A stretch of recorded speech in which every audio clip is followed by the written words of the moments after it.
ولنبدأ بجرائم الحركة، فيما يلي اعترافات لأعضاء من الحركة بضلوعهم في عمليات إرهابية.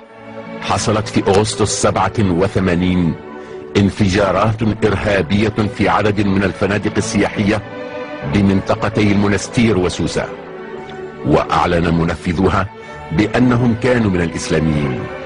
أحرز بودقة، أسيل منطقة جمال، أنتمي إلى حركة الاتجاه الإسلامي، وأنا اللي أعددت 4 قنابل اللي وقع تفجيرها في النزل السياحية بسوسة ومنستير. محمد العافية شرادة، تابع حركة الاتجاه الإسلامي، شاركت في إعداد وتجربة المتاجرات. سيجيب أنصار الحركة بأنها اعترافات تحت التعذيب، فيما يلي اعتراف للحركة في ندوة صحفية بأخطائها تلك. هذا أعتبر من الشجاعة الأدبية والتي يقرها ديننا أن نقول أخطأنا في هذا وأخطأ غيرنا ولنا اجتهادنا ولهم اجتهادهم، نتبنى هذا ونرفض هذا، وخاصة من بعض الأحداث التي يمكن أن نفهمها كما الفرق وغيرها، فهذه أخطاء ارتكبناها، هي أخطاء فردية صدقونا في هذا، نجد لها مبرر، مردة الفعل على الكذب والإرهاب الدولة، ولكن لا يمكن أن نقرها. ويجدون للإرهاب مبررا، نجد لها مبرر. ويضيف الغنوشي: هذه الأحداث المعدودة التي يريد بها أن تشنق حركة كبيرة في البلاد وأن يوقف مسار الديمقراطية في البلاد، لأنه لا يمكن أن تضطهد حركة سياسية كبرى دون أن تقضي على الحرية جملة، وهذا هو الهدف. تجريم النهضة بأحداث صغيرة في حجمها كبيرة في ذاتها، أن يقتل شخص كما حصل بالسويقة أو أن يضرب أحد بمادة. ولمن لا يعرفون المادة التي يتحدث عنها الغنوشي. Pour avoir une idée de la dangerosité du liquide, il suffit d'y tremper une allumette. Elle s'autoconsume. Sur un visage, quelques gouttes, quelques secondes suffisent pour provoquer des dégâts irréversibles. Des dégâts psychologiques aussi. Beaucoup de victimes ne sont pas recensées. Certaines ont tout simplement honte d'avoir été défigurées. Quand je marche dans la rue, tout le monde détourne le regard et ça me blesse.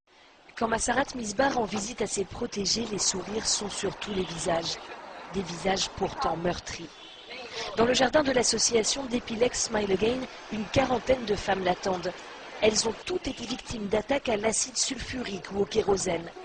Souvent, c'est un mari ou un prétendant jaloux qui leur a lancé le liquide au visage. Massarat a fondé l'association en 2003. 600 victimes ont été accueillies depuis. Et à chacune de ces visites, elle en rencontre de nouvelles. وخلافا لما يروج إلا أن راشد هرب إلى الخارج ولم ينفى. أنت وكثير من أمثالك ومن إخوانك بادرتم أولا، خرجتم من تونس هروبا، أهلا وسهلا، هذا حقكم، لكن أول من بادر بالحصول بطلب الجنسيات الأوروبية والحصول عليها هم أنتم. وبعد أن قام شباب تونس بثورته يعود الغنوشي من لندن ليركب على الأحداث. أنا شخصيا أشعر بأني قد أسهمت، والحركة التي أمثلها أسهمت إسهاما كبيرا في هذه الثورة المباركة.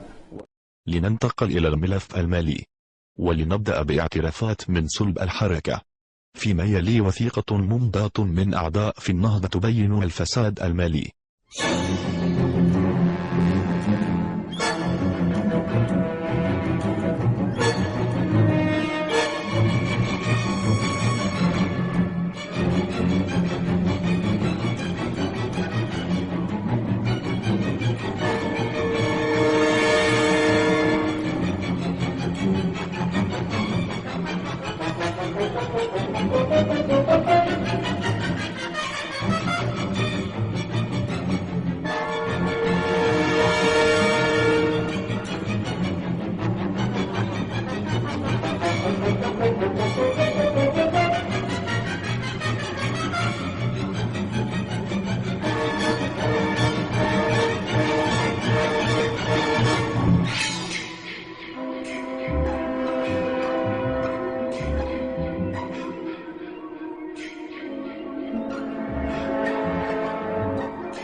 من أين لك هذا يا راشد؟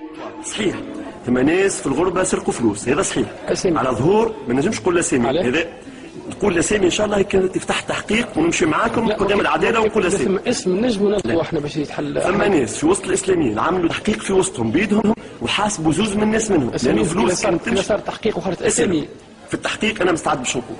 لا اذا التحقيق صار انترن ولقاو جماعه انا نطالب الان وانا طالبت بها كنهار في اذاعه انه كما يتم تحقيق في فلوس التجمع الدستوري يتم تحقيق في فلوس الجمعيات فلوس الاحزاب، وانا هذا ما نحاش من حتى حد باش نقوله.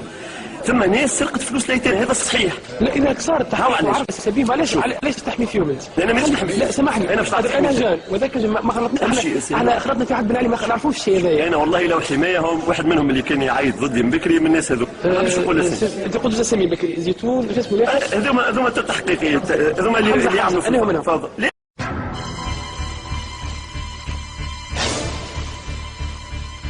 يتجسس على الحزب التقدمي الديمقراطي لفائدة النهضة. السكرتير الشخصي لراشد الغنوشي يقدم نفسه على كونه صحفي أو باحث. حتى ما نسخرين هي سهلة، تاخذ قدام قصر العدالة، نعمل لك محل شاي، تاخذ قدام قصر العدالة وتشوف كرهب القضاة وتقول لي اخي كيفاش نهار محامي قلت له اخي منين جات الكرهبة هذه مازال كتعين ليها 10 سنين، تفهم من اللبسه نتاعهم ومن الكراهب المرض ما تفهم لك الكراهب اللي منين جاتك من اين لك هذا. اقف كيف ثم ناس لاجئين، ثم شكون مازال كاري بعد 20 سنه غربه، وثم شكون عنده برطمان يسوى 2 مليون دورو، شكون وعنده 3 كات في الاسامي نتاعهم معروف. انا ما نعرفهمش. حسين الجزيري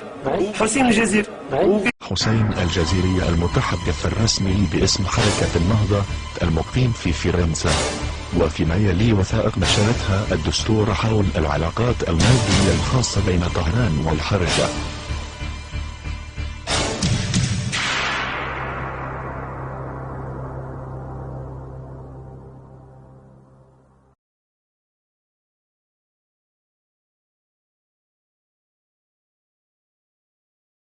كما أعلنت طهران علنا دعمها للحركة.